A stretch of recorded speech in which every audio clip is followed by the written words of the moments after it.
everyone, welcome to GOIS. So in this lecture we will be discussing the preamble of India. यहाँ पर मैं सबसे पहले कुछ आपको प्रीलिम्स पॉइंट ऑफ व्यू बता दूं। देखिए, सबसे पहला प्रियम्बल जो था, it was written after our constitution was written, यानी कि कॉन्स्टिट्यूशन असेंबली के डिबेट्स हो गए थे, डिस्कशन हो गया था, पूरा संविधान बन चुका था और इस संविधान के बनने के बाद प्रियम्बल को लिखा गया। इसीलिए हम क्या बोलते हैं, प्रियम्बल जो है वो समरी है। याद रखिएगा, आप लोगों को प्रीलिम्स में अक्सर ये क्वेश्चन आता है, is it the summary? Summary कब होता है? जब आप पूरा बुक पढ़ लेते हैं, बुक के एंड पे आप देखते हो कि आपको बुक के बारे थोड़ा थोड़ा इन्फॉर्मेशन दिया हुआ रहता है, मतलब क्रुक्स ऑफ द बुक आपको मिल जाता है। प्रीफेस कब होता है? प्रीफेस होता है जब आप बुक खोलते हो, पहले पेज में आपको बोल दिया जाता है भाई इस बुक में आपको ये मिलने वाला है। तो प्रियम्बल जो है guys, it is the summary. ये प्रियम्बल के, ये कॉन्स्टिट्यूशन के बाद लिखा गया था, इसीलिए हम इसे समरी ऑफ द कॉन्स्टिट्यूशन बोलते हैं। ठीक है, मैं आपको डेट वाइज अगर बता दूं तो 13 अक्टूबर 1946 को जवाहरलाल नेहरू ने अपना एम्स एंड ऑब्जेक्टिव्स रेजोल्यूशन को पास किया था। एम्स एंड ऑब्जेक्टिव रेजोल्यूशन, और इस रेजोल्यूशन ने हमें टेक्निकली ये बताया था कि प्रियम्बल किस तरह से बनेगा। It was the source of the preamble of India. It was what? It was the source of the preamble. इसे सोर्स ऑफ द प्रियम्बल भी बोला जाता है। ऑब्जेक्टिव रेजोल्यूशन के लिए और एक नाम है, हम इसे ब्लूप्रिंट भी बोलते हैं। इट इज द ब्लूप्रिंट, यानी कि पहले ये लिखा गया और इसी की तरीके से हमने क्या देखा है कि हमारा प्रियम्बल बना है। ये जो प्रियम्बल हमारा बना था, ये अडॉप्ट हुआ था 22 ऑफ जनवरी 1947। डेट को मार्क कीजिएगा, 22 जनवरी 1947 को ये प्रियम्बल लिखा गया था। ठीक है, सो इस वक्त तक सारा का सारा डिबेट एंड डिस्कशन हो चुका था। और अब आप क्या देखेंगे, we gave ourselves the constitution on which date? We gave it to ourselves on the 26 of November 1949। ठीक है, ये डेट्स आप लोग याद रखिएगा। प्रियम्बल 22 जनवरी 1947 को अडॉप्ट किया गया था। ठीक है, नाउ प्रियम्बल हमारा लिया कहां से गया है? इसका एक सिंपल क्वेश्चन है। दुनिया में सबसे पहले यूएसए एक डेमोक्रेटिक कंट्री बनाता है। USA forms a democratic country, and USA ने सबसे पहले क्या किया था? सबसे पहले they had made something which was known as the preamble. अब ये जो प्रियम्बल है यूएसए का, आप क्या देखोगे, दुनिया में सबसे पहले बनाया गया था। USA was the only country which was giving civil rights to its people. So it was that country जिसको देख के लोग बोलते थे वाह ये क्या कंट्री है, ये जो भी चीजें करता है वो कितनी अच्छी तरीके से करता है। And many people were very very happy with the constitution of USA. बहुत लोग यूएसए के कॉन्स्टिट्यूशन से खुश थे, और यूएसए के कॉन्स्टिट्यूशन में ऐसी बहुत सारी चीजें हैं जो लोगों को टेक्निकली एक बहुत अच्छा फ्यूचर का नजारा देती है। तो ये देखते हुए हमने क्या किया था, यूएसए से उनका जो कॉन्सेप्ट ऑफ द प्रियम्बल था वो हमने यूएसए से अडॉप्ट किया था। वो मेनी अदर कंट्रीज, इंडिया के अलावा भी बहुत सारे ऐसे कंट्रीज थे जिसने यूएसए से उनका प्रियम्बल का कॉन्सेप्ट लिया था। So we have taken it from the preamble of the USA. अब चलिए उसके पहले हम थोड़ा सा अपने प्रियम्बल को ही अच्छे से देख लेते हैं, ताकि कुछ चीजें जो है, कुछ एक ऐसे पॉइंट्स हैं जो हम अच्छे से सॉल्व आउट कर सके। तो इनमें से सबसे पहले हम क्या देखेंगे? सबसे पहले मैं ये देखूंगी कि हमारा कॉन्स्टिट्यूशन क्या बोलता है। एक एक करके पहले मैं बताती हूँ कि कैसे हम कॉन्स्टिट्यूशन को मार्क आउट कर सकते हैं। How can we remember the constitution of India? Remember, आपके प्रीलिम्स पॉइंट ऑफ व्यू के लिए, आपके मेंस पॉइंट ऑफ व्यू के लिए the preamble is a very very important chapter. बहुत सारे ऐसे क्वेश्चंस आते हैं जो डायरेक्टली प्रियम्बल से पूछे जाते हैं। ठीक है, लेट अस अंडरस्टैंड। अब देखिए, we the people of India, चलिए हम अच्छे से कॉन्स्टिट्यूशन को रीड कर रहे हैं और उसे पार्ट्स में डिवाइड कर रहे हैं, ताकि अगर आपको एक क्वेश्चन आया, what does the preamble tell us? Preamble का क्या फायदा है? प्रियम्बल हमें किन चीजों के बारे बताता है? आपका ये क्वेश्चन आंसर होगा। Listen to this, we the people of India having solemnly resolved। ठीक है, we the people of India, यानी सारा काम कौन कर रहा है? We the people of India. कौन बोल रहा है? कौन बता रहा है? लोग बता रहे हैं। अगर लोग बता रहे हैं मतलब the preamble is telling us कि इंडिया में सोर्स ऑफ पावर कौन है? Who is the source of power in India? First thing that the constitution tells us कि इंडिया में सोर्स ऑफ पावर कौन है, ठीक है। Number 2, we constitute India into a sovereign, secular, socialist, democratic republic. Guys, this tells us कि हमारा जो India है उसके कॉन्स्टिट्यूशन का नेचर क्या है, यानी कि हम कैसे चाहते हैं। हम चाहते हैं हम किसी भी इन्फ्लुएंस से फ्री रहें, हम सोवरेन रहेंगे। हम चाहते हैं हम किसी भी धर्म की तरफ नहीं जाएंगे। हम चाहते हैं कि हम डेमोक्रेसी मेंटेन करेंगे, लोगों को पावर देंगे। हम चाहते हैं कि हमारा हेड ऑफ स्टेट जो हो वो प्रॉपर हो, वो इलेक्टेड हो। तो ये सारी चीजें हमें क्या बताती है कि इंडियन यूनियन का नेचर क्या है। Part 2 says this is the nature. उसके बाद आप आ जाइए नंबर 3 पे। देखिए, justice, we will secure to the citizens justice, social, economical, political, liberty of thought expression, belief, faith and worship, equality of status and opportunity, and fraternity, assuring the dignity of the individual and the unity and integrity of the nation. यानी हम क्या चाहते हैं, हम M कर रहे हैं, this is the objective. हम चाहते हैं कि फ्यूचर में हम ये बनाए, this is the aim of the preamble. ये हमारा एम है कि हम क्या क्या करना चाहते हैं। एंड इसके बाद आप क्या देखोगे, फाइनली ये कॉन्स्टिट्यूशन क्या बोल रहा है, it is giving us the date of the adoption of the constitution. What, कैसे, read it. in our assuring the dignity in our constituent assembly this date 26th of November 1949 do we give ourselves adopt enact and give to ourselves the Constitution of India। समझ में आ रहा है। अगर आपको ये prelims या mains में question आता है कि प्रियम्बल हमें क्या क्या बताता है, प्रियम्बल सबसे पहले it is the summary of the constitution. Guys, not the preface, बार बार बोल रही हूँ, not the preface, it is the summary of the constitution. It gives us 4 things. It tells us about the source of power in India, the nature of the Indian Republic, of the Indian Union. It tells us about the objectives and it tells us about the date of adoption of the Constitution. सबको समझ में आ रहा है? Simple. Now we, I hope हम लोग इसे याद कर पाए. By the end of the time, by the time हम इस चैप्टर को, इस लेसन को एंड करेंगे, आप क्या देखोगे कि मैक्सिमम चीजें जो है आपको याद रहेंगी। ठीक है, नाउ सी, पहला लाइन पढ़िए, we the people of the United States. देख रहे हो, पहला लाइन यूनाइटेड स्टेट्स का, we the people of the United States, मतलब क्या है भाई, यूनाइटेड स्टेट्स में सोर्स ऑफ पावर पीपल है।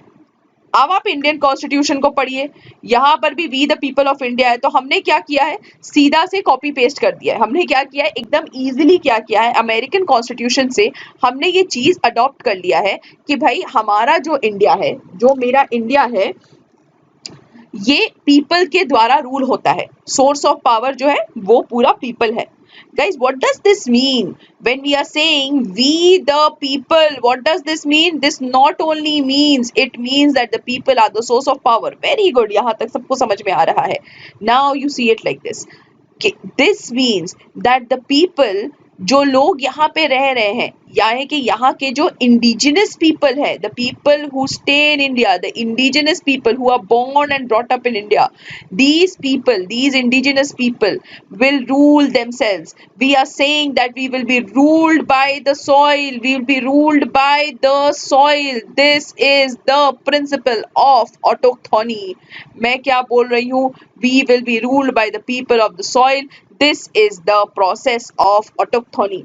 हमें कोई और भी हमें रूल नहीं कर सकता। So you understand it like this कि मैं प्रिंसिपल ऑफ ऑटोक्थोनी फॉलो कर रही हूँ, जो लोग हैं वो खुद को गवर्न करेंगे। यानी कि क्या मैम, कोई और मुझे रूल नहीं करेगा? नहीं, हमें कोई और रूल नहीं करेगा, हम एक सोवरेन कंट्री है। I tell you the meaning of sovereign, let us just understand पहले कि ऑटोक्थोनी क्या क्या बोल रहा है। अब आप एक चीज नोटिस करो, हमारा जो कॉन्स्टिट्यूएंट असेंबली था, सबको पता है कॉन्स्टिट्यूएंट असेंबली वो था जिसने संविधान को बनाया था। यस, कॉन्स्टिट्यूएंट असेंबली जो था, it was done what, it was sanctioned. क्या वो इलेक्टेड बॉडी था? वाज इट इलेक्टेड जैसे हमारा आज का इलेक्शन होता है, सारे लोग जाते हैं वोट करते? नहीं गाइस, उस वक्त में ब्रिटेन ने क्या किया था, सेकेंड कैबिनेट मिशन भेजा था इंडिया को। Second cabinet mission was sent to India on 9th of December 1946। And इस बॉडी ने क्या किया था, इसने बोला था कि भाई इंडिया का एक कॉन्स्टिट्यूएंट असेंबली बनाया जाएगा और ये जो कॉन्स्टिट्यूएंट असेंबली होगा it will be elected by the members of the provincial legislative council। माने सारे स्टेट्स के जो इलेक्टेड मेंबर्स हैं वो मिलकर क्या करेंगे, कॉन्स्टिट्यूएंट असेंबली को बनाएंगे। लेकिन गाइज ये तो आपको पता होगा कि भाई 1946 के टाइम पे तो हम तो कॉलोनी थे, हमें तो आजादी मिली है 15 अगस्त 1947 को। तो एक बात लॉजिकली सोचिए, ऐसा कैसे, हाउ कैन वी से वी द पीपल?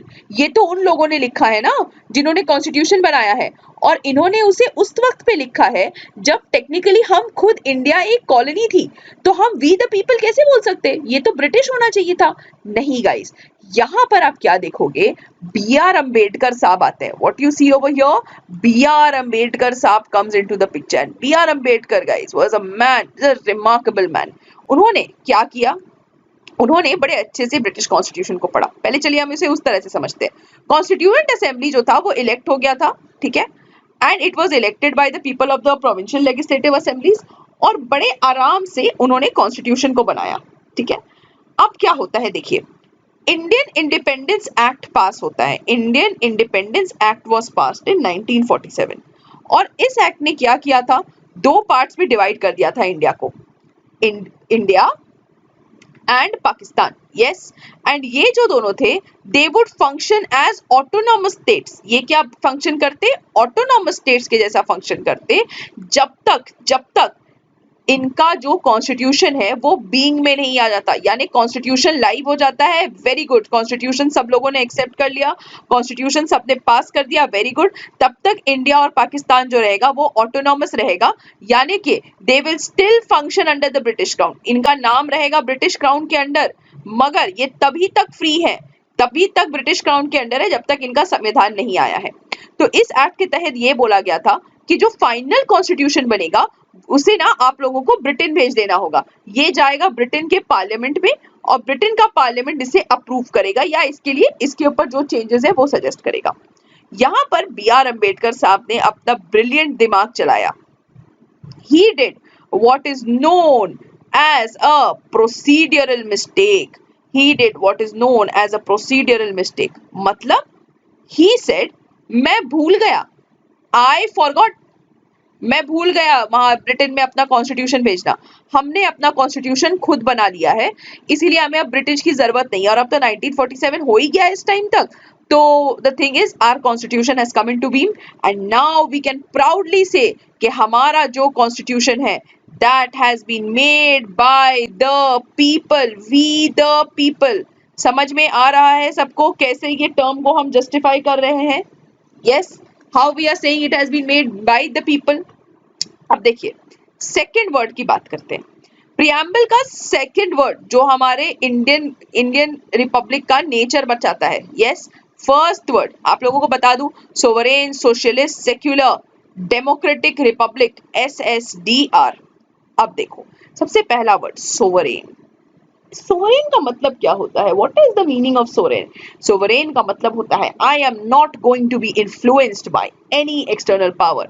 मैं अपने पॉलिसीज, मैं अपने लॉज, मैं अपने रूल्स, मैं सारी की सारी कंट्री हूँ, मैं I am the country of India. मैं किसी भी बाहरी कंट्री के इन्फ्लुएंस में आकर मैं अपने पॉलिसी, रूल्स, लेजिस्लेचर्स जो भी है मैं सब अपने मन से बनाऊंगा। I will not be influenced by any external power and we are completely independent in by nature.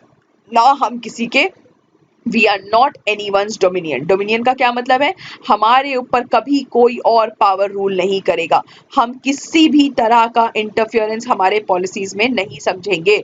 So we are not a dependency और हम नॉट डोमिनियन है, हम कंप्लीटली इंडिपेंडेंट है, हम अपने अफेयर्स को खुद से कंडक्ट कर लेंगे। Very good, very good. अब एक बात बताइए, समझिएगा अच्छे से, इसे नॉर्मली सुनिएगा और समझिएगा।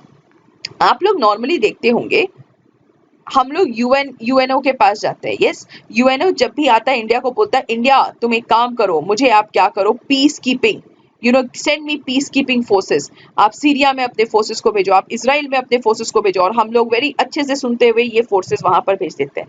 यस और नो? अच्छा, इसका मतलब क्या है? What do you mean? That means India UNA के ऑर्डर्स लेता है?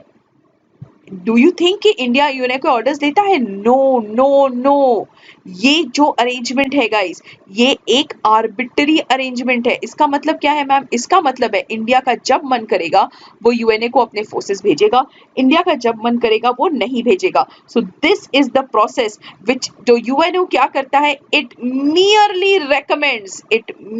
रेकमेंड्स कि हमें क्या करना चाहिए क्या नहीं।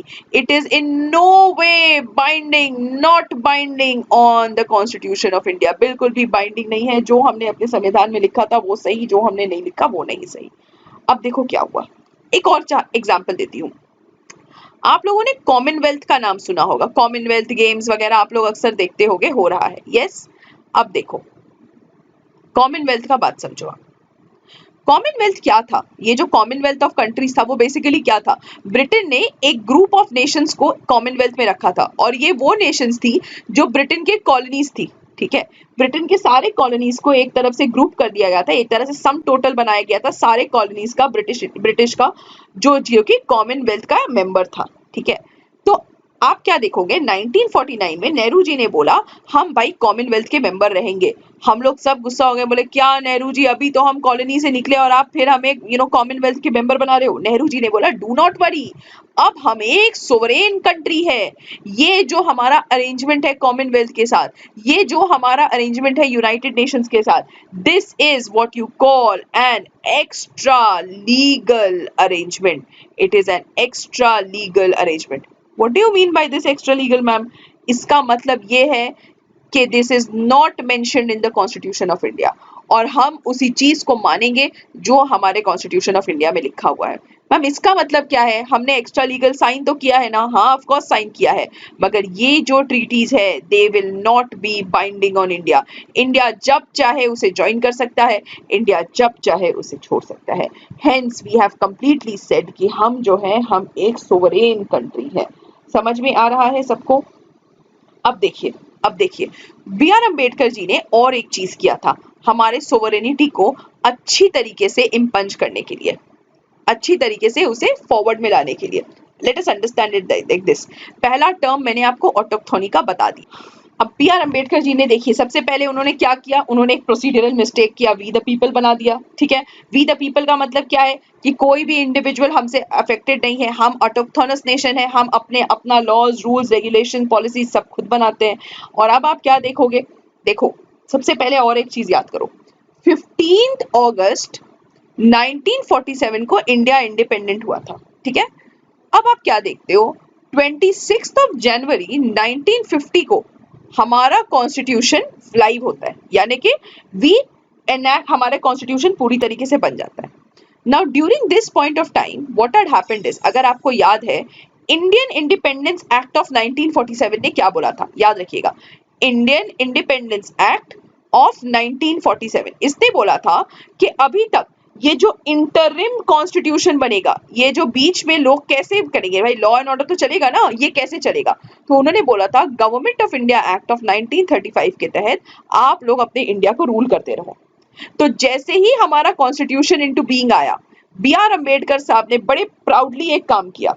He said, he introduced article 395, and in this article 395 it said कि India is a sovereign country, we are repealing the acts of government of India act of 1947 and the Indian independence act of 1947 जो हमें अब deal कर रहा है। so what did he do, he repealed all the old laws, उन्होंने हर वो law को repeal कर दिया जो कि ब्रिटिश गवर्नमेंट ने बनाया था। और by this can you understand guys कि उन्होंने क्या किया, ब्रिटिश का जो पूरा इन्फ्लुएंस था इंडिया पे, उस पूरे इन्फ्लुएंस को उन्होंने खत्म कर दिया।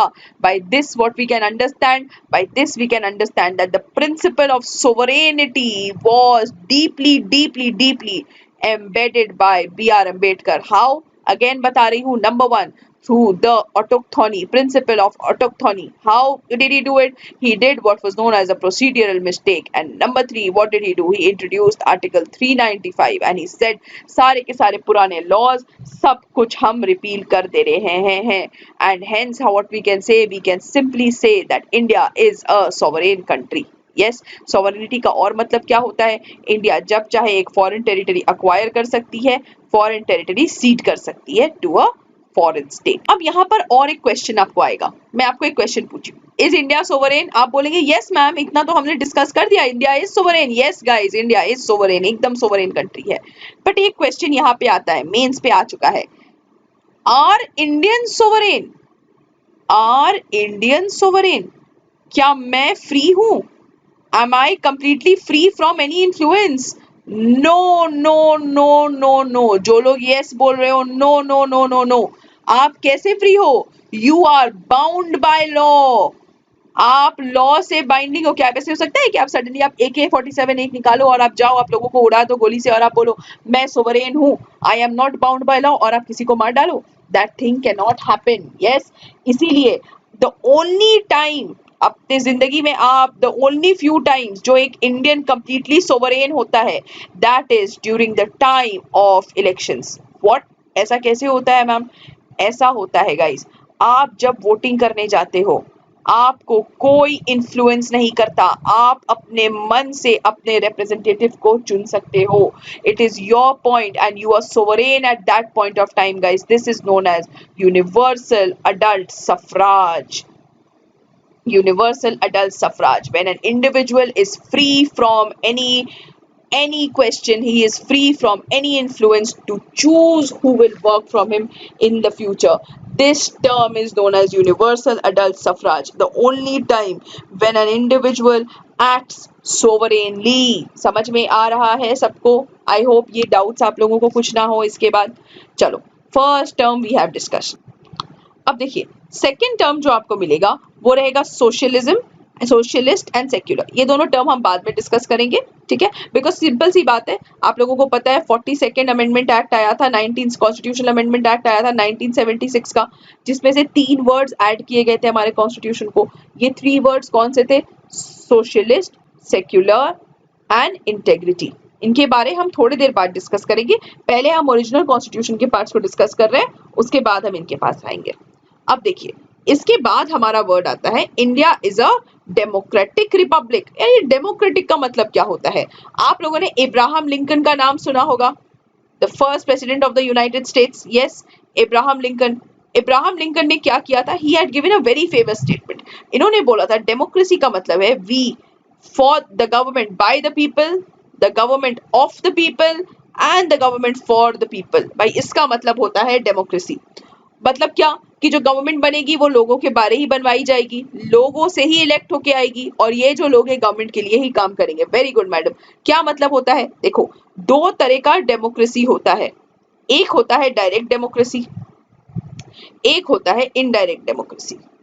भाई डायरेक्ट डेमोक्रेसी में क्या होता है? छोटे छोटे एरियाज होते हैं। भाई आप स्वीडन वगैरह का एरिया ले लो, एकदम छोटे छोटे जगह है, यहाँ का कैंटोनमेंट वगैरह एरिया में क्या होता है? लोग साथ में बैठते हैं, सारे के सारे सिटीजन्स वोटिंग करते हैं, और देखो things like plebiscite happen, plebiscite होता है, रेफरेंडम होता है, ये सारी चीजें जो होती हैं ये क्या करता है? डेमोक्रेसी को दिखाता है, direct democracy. India has opted for what is known as indirect democracy. Yes, इसका मतलब क्या है? भाई हम क्या बोलते हैं कि हमें फ्री एंड फेयर इलेक्शंस चाहिए। यस, हमें फ्री एंड फेयर इलेक्शंस चाहिए। अगर हम फ्री एंड फेयर इलेक्शंस करेंगे, इसका मतलब क्या है? कि भाई हम डायरेक्टली अपना डेमोक्रेटिक राइट्स ये कर रहे हैं, एक्सरसाइज कर रहे हैं। बट इसे एक तरह से सोचिएगा, सडनली समझ लीजिए नरेंद्र मोदी जी जो है हमारे प्राइम मिनिस्टर बन जाते हैं, वो आके बोलते हैं कि भाई डेमोक्रेसी का मतलब है फ्री एंड फेयर इलेक्शंस। हम बोलते हैं जी सर। बोला यानी कि आप लोगों ने मुझे फ्रीली और फेयरली आप लोगों ने मुझे इलेक्ट किया है? हम बोलते हैं हाँ सर, ऑफ कोर्स हमने आपको फ्रीली एंड फ्रीली इलेक्ट किया है, फेयरली इलेक्ट किया है। तो उन्होंने बोला ठीक है, एक काम करो, अब अगला जो इलेक्शन होगा वो होगा 50 ईयर्स के बाद, next election will be 50 years बाद। Do you think this will be democratic? Yes or no? Of course it will not be democratic. और अगर ये डेमोक्रेटिक नहीं होगा गाइस, मतलब इनडायरेक्ट इलेक्शन का एक थर्ड टियर है, और ये थर्ड टियर है free fair and timely elections. So indirect democracy is practiced how? It is practiced through free, fair and direct elections. अब आप लोगों, अब इससे क्या होता है? हम किसे इलेक्ट करते हैं? We elect representatives. हम लोगों के रिप्रेजेंटेटिव्स को इलेक्ट कर देते हैं, ठीक है? अब समझिए नरेंद्र मोदी जी बोलते हैं ठीक है, मैं 50 सालों में तो इलेक्शन नहीं कर पाऊंगा, कोई बात नहीं, मुझे इस जगह को हटा देने दो। चलो मैं एक काम करता हूँ, मैं हाइपोथेटिकली बोल रही हूँ, do not take it personally, मैं हाइपोथेटिकली एक चीज आपको बोल रही हूँ कि what I am doing is, मैं जो I am giving men 100 rupees per hour for one job. वो एक जॉब के लिए मैं लोगों को 100 रुपए देता हूँ, यस, और मैं क्या कर रहा हूँ, औरतों को उसी काम के लिए, ठीक है, for the same job I am giving the woman 10 rupees. क्या नरेंद्र मोदी जी ये कर सकते हैं? क्या ऐसा हो सकता है इंडिया में? ऐसा नहीं हो सकता। क्यों नहीं हो सकता है? because India is a republican country. Understand like this, India is a republican country. मतलब मैम, रिपब्लिकन का मतलब क्या है? Republic has two meanings. एक जो बड़ा डायरेक्ट मीनिंग है वो हम थोड़ी देर बात करेंगे। इंडिया के केस में रिपब्लिक का मतलब समझिए। रिपब्लिक का मतलब है कि भाई अगर मैं डेमोक्रेटिकली किसी भी पर्सन को इलेक्ट कर रही हूँ, मैं नरेंद्र मोदी को इलेक्ट कर रही हूँ, आई am giving him unlimited powers, yes और नो, अनलिमिटेड पावर्स है उनके पास। वो कोई भी पॉलिसी बना सकते हैं, कोई भी डिसीजन ले सकते हैं, कोई भी लॉ बना सकते हैं जो अनलिमिटेड पावर वाली हो, वो मेरा लॉस को कर्टेल कर दे। तो नरेंद्र मोदी जी के पावर को कर्टेल करने के लिए हमारा रिपब्लिकन फॉर्म काम करता है। कैसे करता है ma'am? What does it mean? It puts a limit to the unlimited power of the elected representatives. It limits the unlimited power of the elected representatives. It brings forward the policy of lex rex, that is, law is the king of kings. Law is the king of kings. Yes, it prevents what? It prevents, completely prevents dictatorship. ऐसा होता है ना कि भाई जो चाहे वो नहीं कर सकता, he is bound by law. कैसे भाई? फंडामेंटल राइट्स है, डायरेक्टिव प्रिंसिपल्स है। तो क्या हो रहा है? हमारा जो रिपब्लिकन फॉर्म ऑफ गवर्नमेंट है, it is stopping dictatorship, it is introducing checks and balances, it is doing what? It is limiting the unlimited power, it is limiting dictatorship, it is limiting despotism. ठीक है? It gives us the power of lex rex. Law is the king of kings. That is, our law is supreme. Are you understanding? समझ आ रहा है? So coming to the meaning, democracy का मतलब क्या होता है? There are two types of democracy normally, जो आप लोग अपने बुक्स में पढ़ोगे और जिस तरह से आप लोग पढ़ोगे वो मैं बता देती हूँ। एक रिप्रेजेंटेटिव डेमोक्रेसी होता है इंडिया के जैसा, जिसमें हमारे जो प्रेसिडेंट साहब है, he is indirectly elected by the members of the parliament and ministers of legislative assembly. इसका मतलब क्या है? हमने क्या बोला कि source of power has to be the people and that is why we will elect our president. तो democracy क्या बोलता है? हेड, हमारा हेड ऑफ स्टेट जो है, it is a representative one, yes. और एक होता है constitutional monarchy. What is the meaning of constitutional monarchy? मतलब एक इंडिविजुअल, जैसे आप इंग्लैंड का एग्जांपल ले लो, क्वीन एलिजाबेथ ने कुछ भी किया, उनके बाद उनका बेटा ही राजा बनने वाला है। So it is something that is taken अपने मन से। रिपब्लिक क्या बोलता है? भाई हमारे पास मोनार्की है, हमारे पास रिपब्लिक है। मोनार्की का मतलब क्या होता है? हेड ऑफ स्टेट जो रहेगा, हेड ऑफ स्टेट जो रहेगा, he will be an elected representative. Republic में he will be an elected representative. Monarchy में क्या होगा? This individual will be a dynastic rule का इंसान, यानी कि डायनेस्ट होगा। क्या होगा? एक भाई क्वीन एलिजाबेथ के बाद उनका बेटा ही आएगा, उनके बाद किंग चार्ल्स के बाद उनका ही वंशज आएगा। So that means what? आप कुछ करो या ना करो, you are getting privileges for free. But here in an elected republic what you are doing is, the people are always the source of power and you can not take this power for granted, जो कि dynastic rule के time हो सकता है। I hope ये parts आप लोगों को बहुत अच्छी तरीके से क्लियर है। अब देखिए हमारे पास, अब मैं वापस इन तीन टर्म्स पे आती हूँ, सोशलिस्ट, सेक्युलर। ठीक है, सुनिएगा मेरी बात को।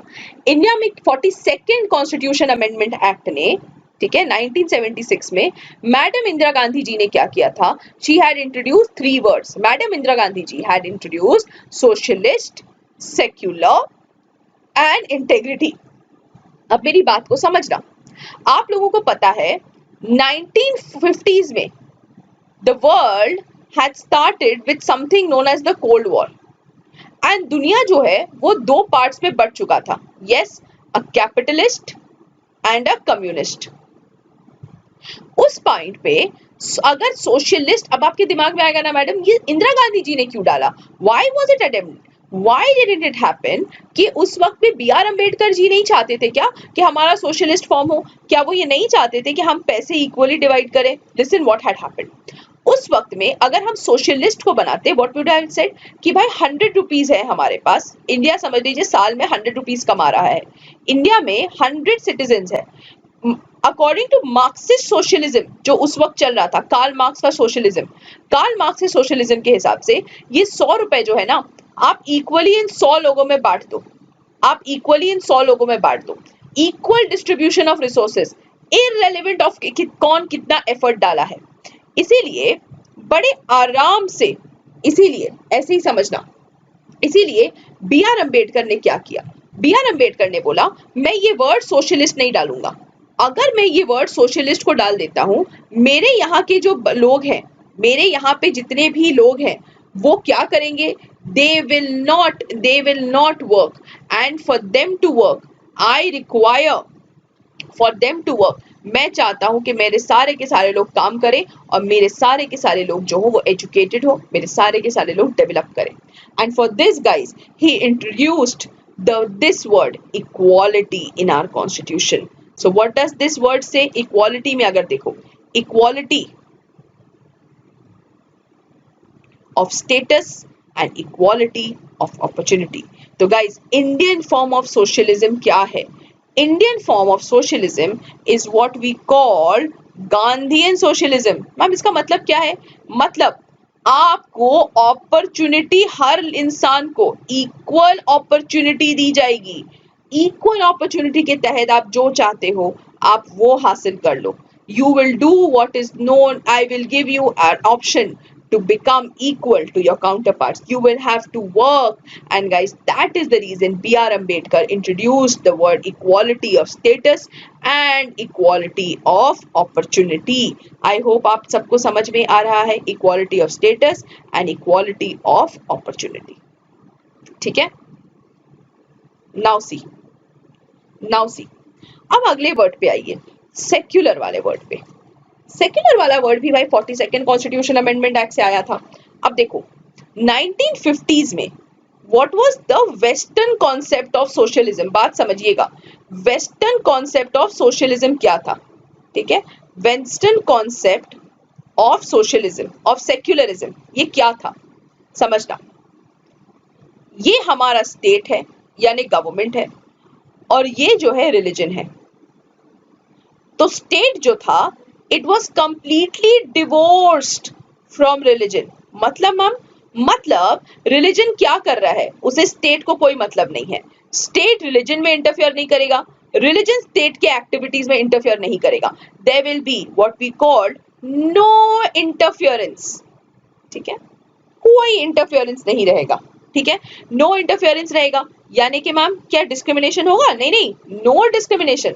आप कोई भी धर्म के हो, मुझे कोई मतलब नहीं है आपसे, आप किसी भी धर्म के हो, आप कुछ भी प्रैक्टिस करते हो, मुझे कोई लेना ही देना नहीं है, आपको जो करना है आप करो। You want to become a Muslim, become a Muslim, you want to become a Hindu, become a Hindu, you want to become anything, you become anything that you want. We have no मतलब आप लोग क्या प्रैक्टिसेस रखते हो, हमें इससे कोई लेना देना नहीं है। बड़ा क्लियर कॉन्सेप्ट था वेस्टर्न सोशलिज्म का। It was a complete divorce between the state and a complete divorce between the state and the religion. यहां तक सबको क्लियर है? अब देखो इंडिया में, देखो इंडिया में हम क्या कहते हैं, अच्छा ये इसे ना हिंदी वर्ड भी बोला जाता है सर्वधर्म निरपेक्ष, यानी कि मैं किसी भी धर्म का साइड नहीं ले रहा हूं। I am writing it down over here for you ताकि आपको याद रहे, सर्वधर्म निरपेक्ष, सर्वधर्म निरपेक्ष, मैं किसी धर्म के तरफ नहीं हूं, सिंपल मीनिंग है इसका। अब चलिए हम इंडिया की बात करते हैं। अगर आप इंडिया की बात करते हो, हम बोलते हैं ना इंडिया में हमें एकदम डाइवर्सिटी ऑफ रिलीजन्स है, हम यहाँ पर there are Muslim, there are Hindus, there are Sikhs, there are Persians, there are Israelis, there are Parsis, मतलब जितने रिलीजन है अंडर द सन, आप क्या देखोगे सारे के सारे इंडिया की तरफ है। गाइस क्या हम हर रिलीजन को टोटली फ्री छोड़ देते हैं कि जो करना है करो, जैसा प्रैक्टिस करना है करो? नहीं, हम ये नहीं करते हैं। Yes, that means what, India का जो गवर्नमेंट है it exercises considerable control over the religions. Yes, तो हम क्या बोलते हैं कि भाई जब तक till you are not as a religion, you are not affecting any other religion. आप अगर किसी भी और रिलीजन का रिलीजियस सेंटिमेंट को आप इफेक्ट नहीं कर रहे हो, तब तक हम अपनी आंखें बंद रखेंगे. We will keep our eyes closed. हम अपनी आंखें तब तक बंद रखेंगे तब तक आप किसी और रिलीजन की बेइज्जती ना कर रहे हो, जब तक आप किसी भी रिलीजन का इज्जत नहीं ले रहे हो, जब तक आप किसी और रिलीजन को बुरा नहीं बोल रहे हो, तब तक जब तक आप किसी के भी रिलीजियस फीलिंग्स के साथ इंटरफियर नहीं कर रहे हो, किसी भी रिलीजियस सेंटिमेंट्स को आप हर्ट नहीं कर रहे हो, तब तक मैं क्या करूंगी, I will keep my eyes closed. The minute you try to do any form of communal violence, कोई भी भाई आप मारा पीटी करना चाहते हो कम्युनिटी के नाम पे, रिलीजन के नाम पे, I will open my eyes, I will exercise reasonable restrictions on you. जैसे ही आप ये ट्राई करोगे कि आप किसी भी और रिलीजन को बेइज्जत कर रहे हो, I will hold you accountable, I will punish you by law. And guys, this word means that India में we fall what is known as watchful ambivalence. हम लोग क्या प्रैक्टिस करते हैं, watchful ambivalence. India practises watchful ambivalence. मतलब ma'am, मतलब ये है कि यहाँ पर रिलीजन और स्टेट दोनों का दोनों एक दूसरे के साथ चलता है. ऐसा नहीं है कि हम कंप्लीटली अलग हो चुके हैं. तो आप बोलेंगे मैडम क्या बी आर अम्बेडकर साहब के दिमाग में नहीं आया था? गाइज ऑफ कोर्स आया था. बी आर अम्बेडकर साहब ने हमें वर्ड दिया था. He gave us the word liberty. क्या था मैम इसमें? उन्होंने बोला था liberty of belief, faith and worship. Belief, faith and worship. इसका क्या लिबर्टी ऑफ वर्शिप का मतलब ये नहीं है कि हमारे पास फ्रीडम ऑफ रिलीजन है, यस और नो? तो मतलब मैम तब एक बात बताइए, बी आर अम्बेडकर साहब ने सोशलिज्म को भी बोल दिया था इक्वालिटी के टर्म्स पे. He said equality of status and opportunity. Ma'am B R Ambedkar साहब जो थे उन्होंने भाई सोशलिज्म सेक्युलरिज्म को भी कहीं ना कहीं कॉन्स्टिट्यूशन में लिख दिया था. तो मैम एक बात बताइए, तब भाई इंदिरा गांधी जी ने क्यों ये दोनों वर्ड्स इंट्रोड्यूस किए? गाइस, इंदिरा गांधी जी ने 42nd अमेंडमेंट एक्ट सिर्फ एक ही रीजन के लिए लाया था, and that was a purely political purpose. भाई लोगों को दिखाने के लिए प्योरली पॉलिटिकल पर्पस था. वो इमरजेंसी करके उठी थी, अब उन्हें लोगों का सहानुभूति चाहिए थी. गवर्नमेंट ने तो गिर जाती, उन्हें दिखाना था कि जो कांग्रेस है वो कंप्लीटली एक प्रो पीपल पार्टी है. इसीलिए उन्होंने बोला कि मैं क्या कर रही हूं, मैं इंडिया को सोशलिस्ट और सेक्युलर बनाऊंगी. Guys, but this was already given, hence this statement is a purely political statement. I hope आप सबको ये पॉइंट समझ में आ रहा हो. So in case you get this question, अगर आपको by any luck ऐसा क्वेश्चन आता है आपके एग्जाम्स में कि भाई सेक्युलरिज्म, सोशलिज्म, इंटेग्रिटी क्या पहले नहीं थी? Of course it was given. अच्छे से मेंशन कीजिएगा पॉइंट्स के साथ, जैसा मैंने आपको बताया है. It was mentioned by B R Ambedkar. B R Ambedkar had not used the word. Why? Because of the prevailing conditions at that point of time which had different definitions of socialism and secularism, and that is the reason that he had explained it. He had given us liberty of thought, of belief and worship. उन्होंने he had given us equality of status and opportunity. Indira Gandhi ji ने इसे purely political purpose के लिए introduce किया था. अब देखिए, जो अगला वर्ड हम जिसके साथ डील करेंगे इज जस्टिस. अब जस्टिस क्या होता है? देखो, justice is the epitome of a civilised society. ठीक है, एपिटोम होता है किसी भी सिविलाइज सोसाइटी का. ये अगर कोई भी सोसाइटी अच्छी तरीके से डेवलप हो जाएगा तो आप क्या देखोगे, वो सोसाइटी सबको इक्वल राइट्स देगा, है ना? तो आप हमारी इंडियन कॉन्स्टिट्यूशन में क्या बोला हुआ है, that we will be giving justice, social justice, economical justice, political justice. और ये जो जस्टिस है ये पूरी तरीके से हमारे इंडियन कॉन्स्टिट्यूशन में सिक्योर की गई है through the fundamental rights and the directive principles of state policy. हमने ये जो फंडामेंटल राइट और ये जो कॉन्सेप्ट लिया है जस्टिस का, this we have taken from the Russian revolution. Russian revolution में बहुत अच्छी तरीके से ये मेंशन किया हुआ है कि जस्टिस किस तरह से लिया जाता है. इसके बाद जो अगला वर्ड है हमारा, जो हमारा अगला वर्ड है वो है लिबर्टी. अब देखो, लिबर्टी कैसे दिया गया है? Liberty has been given to us in thought, expression and belief. Liberty of thought, expression and belief. Yes, इस तरह से हमारे कॉन्स्टिट्यूशन में बोला हुआ है. बिलीफ एंड वर्शिप, ये चार चीजें हमें बड़ी अच्छी तरीके से दी हुई है. अब देखिए, ये जो कॉन्सेप्ट है इसके दो पार्ट्स हैं, ठीक है, अंडरस्टैंड इट लाइक दिस। एक आपका नेगेटिव कॉन्सेप्ट ऑफ लिबर्टी है, एक आपका पॉजिटिव कॉन्सेप्ट ऑफ लिबर्टी है। पॉजिटिव कॉन्सेप्ट क्या होता है? मैं एक इंडिविजुअल को इतना ज्यादा बढ़ावा दूंगा that he becomes the best version of himself. यानी कि what I will do is I will let the individual study so much कि वो एक बहुत बड़ा ए सर्जन बन जाए। एक जो अच्छा डॉक्टर है मैं उसे सर्जन बना दूंगा, जो एक नॉर्मल स्टूडेंट है मैं उसे डॉक्टर बना दूंगा, या जो एक नॉर्मल स्टूडेंट है I will let him be one of the greatest professors of literature. तो what is the positive concept of liberty? मैं लोगों को बोल रहा हूं एक्सप्रेस योरसेल्फ, अपने बिलीफ को बताओ, और इससे I will help you to achieve the best version of yourself. That is one part of liberty. Second part क्या है? नेगेटिव कॉन्सेप्ट ऑफ लिबर्टी क्या है? मतलब कॉन्सेप्ट लिबर्टी क्या होता है? एक होता है द स्टेट, अगर भाई आपका आर्टिकल 20 है, ठीक है, आर्टिकल 20 क्या है आपको पता है भाई? जो स्टेट एकदम पावरफुल हो जाएगा, what will it do? It will take away your personal liberty. तो मैं आपके पर्सनल लिबर्टी को प्रोटेक्ट कर रहा हूं through fundamental right article 20। What I am saying is I will protect you from conviction, मैं आपको बचाऊंगा। सो हमारे इंडिया में there are two concepts of liberty. एक कॉन्सेप्ट है नेगेटिव, एक कॉन्सेप्ट है पॉजिटिव। पॉजिटिव में I am helping you becoming the best form of yourself, negative में I am protecting you from people, protecting you from institutions, protecting you from scenarios wherein your personal liberty will be strangled. इसके बाद आप देखोगे हमारा next है fraternity का concept. The next concept that we have over here is the concept of fraternity. अब fraternity का मतलब क्या होता है? फ्रेटर्निटी का सिंपल मतलब होता है ना ब्रदरहुड, सबने सुना होगा ब्रदरहुड। यस तो हम क्या सबको बोल रहे हो भाई आप हिंदू हो, मुस्लिम हो, आप कुछ भी हो, we do not care, you will be called a citizen of India. आपको मैं बोलूंगा citizen, we do not care आप हिंदू हो, मुस्लिम हो, आप क्रिश्चियन हो, सिख हो, ईसाई हो, आप क्या हो, we do not care, we will be calling you a citizen of India. आप लंबे हो, नाटे हो, we do not know, we will call you the citizen of India. और अगर by the way for any reason अगर आपको ऐसा लगे मैं उड़िया हूँ, वेस्ट बंगाली, मैं बंगाली हूँ, मैं उड़िया हूँ, कोई बोले मैं राजस्थानी हूँ, कोई बोले मैं पंजाबी हूँ, मैंने उन्हें बोला ये स्टेट वाइज डिस्टिंक्शन हटाओ।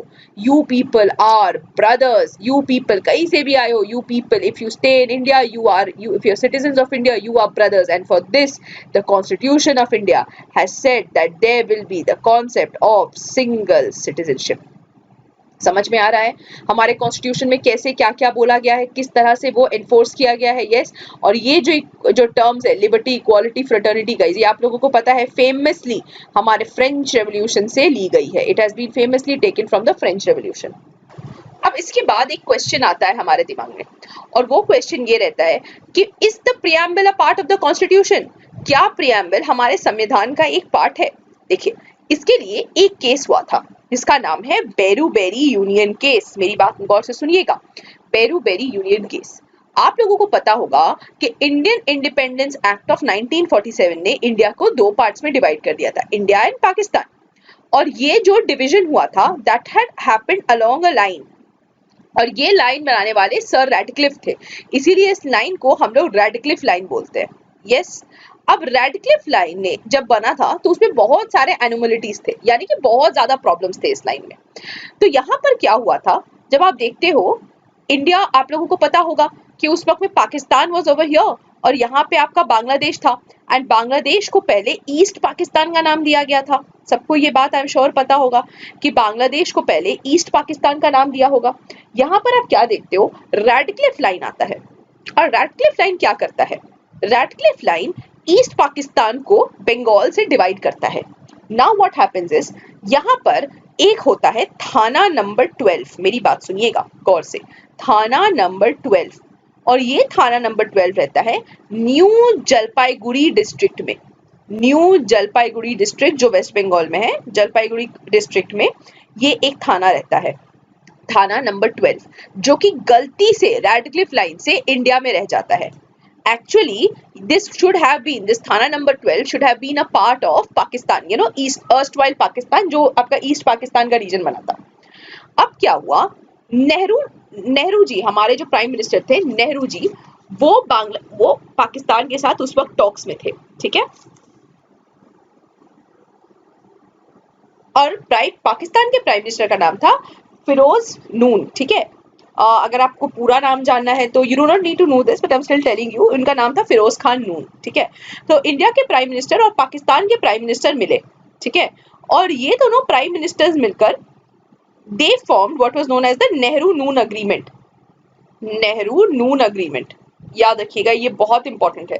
नेहरू नून अग्रीमेंट के तहत नेहरू जी ने क्या किया, उन्होंने ये थाना नंबर 12 जो था ना, he ceded that property, he ceded that property to Pakistan। अब देखिए, मैक्सिमम जो जगह था, maximum people were very very sad at this decision, ठीक है। बड़े अच्छे तरीके से नेहरू जी आए पार्लियामेंट में, आकर उन्होंने बोला मैंने नेहरू नून अग्रीमेंट कर लिया है, हम क्या करते हैं, थाना नंबर 12 राइटफुली पाकिस्तान का है, इसको हम लोग राइटफुली पाकिस्तान को दे देते हैं। बाकी के जितने सारे लोग होते हैं वो लोग बहुत ज्यादा दुखी रहते हैं इस अग्रीमेंट से। नेहरू जी को बोला जाता है, Nehru ji, have you seen article number 3? Have you seen article number 3 of our constitution? Nehru ji बोलते बताइए क्या है आर्टिकल नंबर 3 में। आर्टिकल नंबर 3 में ये बोला गया है कि आप इंडिया के बाउंड्री को, you can increase the boundaries of India, you can decrease the boundaries of India, मगर सीडिंग के बारे कुछ नहीं है। तो आपने सीड कैसे कर दिया, आप भले प्राइम मिनिस्टर हो बट आपने कैसे सीड कर दिया। गाइस, उस टाइम के हमारे प्रेसिडेंट साहब थे डॉक्टर राजेंद्र प्रसाद, और आप लोगों को पता होगा शायद कि वो he was also a part of the drafting committee. सबको ये पता है ना, ये कॉन्स्टिट्यूएंट असेंबली के वो बहुत ही ज्यादा इंपॉर्टेंट पार्ट थे, राजेंद्र प्रसाद प्रेसिडेंट थे। अब जब राजेंद्र प्रसाद जी ने he used article and then he was the president of India, he used article 143 of the constitution, he used article 143 of the constitution, और इसके तहत he did what is known as a presidential reference। मतलब article 143 हमारे president को empower करता है कि वो सुप्रीम कोर्ट से वो क्वेश्चंस पूछे जिसका जवाब सुप्रीम कोर्ट को देना पड़ता है, ठीक है। सो 1960 में हमारे प्रेसिडेंट राजेंद्र प्रसाद साहब ने इनसे एक क्वेश्चन पूछा था कि आप मुझे बताइए, सुप्रीम कोर्ट से क्वेश्चन पूछा था, एंड 1960 में सुप्रीम कोर्ट का जवाब आया इन द बेरुबेरी यूनियन केस, ठीक है। इसमें इन्होंने बोला कि देखो भाई, प्रियम्बल जो है वो पार्ट ऑफ द कॉन्स्टिट्यूशन नहीं है। इसके बाद आप क्या देखोगे, जवाहरलाल नेहरू ने क्या किया, 9th कॉन्स्टिट्यूशन अमेंडमेंट एक्ट लाया। इस 9th एक्ट से उन्होंने ये जो वर्ड था सीड, ये वर्ड उन्होंने कॉन्स्टिट्यूशन में डला दिया, and apparently Berubari union was given to Pakistan.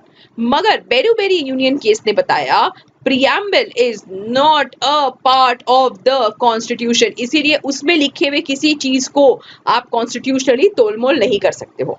यही कुछ दिन बाद एक और केस हुआ था, द केशव नंदा भारती केस, ठीक है। और इस केशव नंदा भारती केस में हमारे सुप्रीम कोर्ट ने एक्सप्लिसिटली बोला that the preamble is a part of the constitution। तो अगर अब आप फाइनल क्वेश्चन मुझसे पूछते हो कि फाइनल क्वेश्चन के हिसाब से मुझे बताइए, is it a part? Yes, it is a part. Ma'am, no कहाँ बोला गया था? ओनली बेरुबेरी यूनियन केस में। यस कहाँ बोला गया था? केशव नंदा भारती केस में बोला गया था। यस बोला गया था आपका LIC ऑफ इंडिया केस में, यहाँ पर आपका यस बोला गया है, सिर्फ बेरुबेरी में आपका नो बोला गया है, ठीक है। This was all about the preamble of India. इसमें बस मैं आपको कुछ एक वर्ड्स भी और बताना चाहती हूँ जो प्रीलिम्स पॉइंट ऑफ व्यू पे अक्सर पूछा जाता है, किसने इसे क्या नाम दिया था। तो देखो, KM मुंशी ने इसे बोला है horoscope of the constitution. Yes, horoscope of the sovereign democratic republic। Preamble को बोला है precious part, I'm sorry for the spelling mistake, this should be P, precious mistake, and it is the soul of the constitution, ठीक है। उसके अलावा आप क्या देखोगे, अर्नेस्ट बेकर ने बोला क्या है, की नोट ऑफ द कॉन्स्टिट्यूशन। और अगर आप चाहो, preamble is the light house of the constitution, यानी जब आप खो गए हो, जब आपको समझ में नहीं आ रहा है, आप क्या करोगे, इसे lighthouse of the constitution बोलोगे। You will say that the preamble is the identity card of the constitution, it is the identity card of the constitution, it is called by N.A. Palkilava। yes, उसके बाद आप क्या देखते हो, it can also be called the political horoscope of the constitution of India। now with this I am ending this session। अगर आप लोगों को प्रियम्बल से रिलेटेड कोई भी डाउट्स है, any doubts that you have related to the preamble of India, please feel free to text us in our WhatsApp group, ताकि आपके इन डाउट्स को हम अच्छे से क्लियर कर दें। Thank you so much for watching guys, have a splendid day ahead, bye bye.